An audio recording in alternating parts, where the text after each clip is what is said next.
লোকে বলে সময়ের সাথে সবকিছু একদিন ঠিক হয়ে যাবে, আসলে কোনো কিছুই ঠিক হয় না। যন্ত্রণা নিয়ে বেঁচে থাকার অভ্যাস হয়ে যায়। দুঃখ কিসের, প্রাণ খুলে হাসো। সবার জীবনে সমস্যা আছে, ভালো খারাপ তো একটা দৃষ্টিভঙ্গি। জীবন মানেই তো কখনো রোদ, কখনো বৃষ্টি। রেগে গিয়ে চিৎকার করে কথা বলা ব্যক্তিটির মন সরল হয়, কিন্তু যে ব্যক্তি রেগে গিয়েও চুপ থেকে হাসি মুখে কথা বলে সে শয়তানের থেকেও ভয়ঙ্কর। সম্পর্কটাকে টেনে নিয়ে যেতে হয় না, সম্পর্কে টান থাকতে হয়। পৃথিবীতে সব থেকে সুন্দর সম্পর্ক কোনটা জানো? যেখানে দুইজন দুইজনের কাছে গুরুত্ব পায়।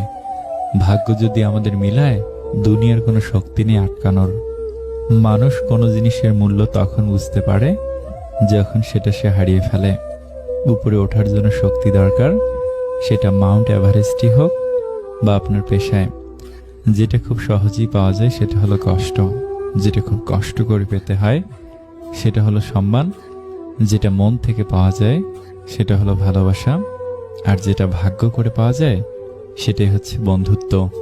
তুমি যখন ভালো কিছু করবে তখন ওরা তোমাকে দেখে প্রথমে হাসবে, তারপর তোমাকে দেখে হিংসা করবে, এরপর তোমাকে বাধা দেবে, এরপর তুমি সফল হবে। জীবনে যদি অনেক আগে যেতে চাও তাহলে নিজের কান বন্ধ করে রাখো, কারণ জীবনে চলার পথে অনেক মানুষের অনেক কথা তোমার মনোবল ভেঙে দিতে পারে। একটি মেয়ে তার বাবাকে একটি সুন্দর প্রশ্ন করলো, বাবা, আমাদের উঠানে যে গাছটা আছে সেটা পাশের বাগানে লাগানো যায় না? বাবা বললেন, মারে, ওটা 4 বছর পুরনো গাছ, নতুন মাটিতে মানিয়ে নিতে পারবে না। মেয়ে চোখে জল নিয়ে বলল, বাবা, তোমার আঙিনায় তো একটা চারা গাছ আছে, এখন 22 বছর পুরনো হয়ে গেছে, সে কিভাবে নতুন জায়গায় মানিয়ে নিয়ে বাঁচবে? বাবা কিছুক্ষণ ভেবে বলল, এই শক্তি পৃথিবীতে একমাত্র মেয়েদেরই আছে, তাই তো তারা কল্পবৃক্ষের সমান, যে নিজে নতুন জায়গায় মানিয়ে সারা জীবন অন্যের জন্য বাঁচে। অভিমান ভালো, কিন্তু অতিরিক্ত নয়।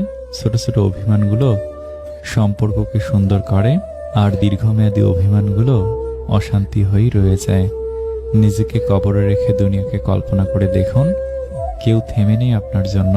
তাদের থেকে দূরে থাকো যারা তোমাকে ছোট করে, যারা তোমাকে মিথ্যা বলে, যারা তোমাকে ব্যবহার করে, যারা তোমাকে অসম্মান করে।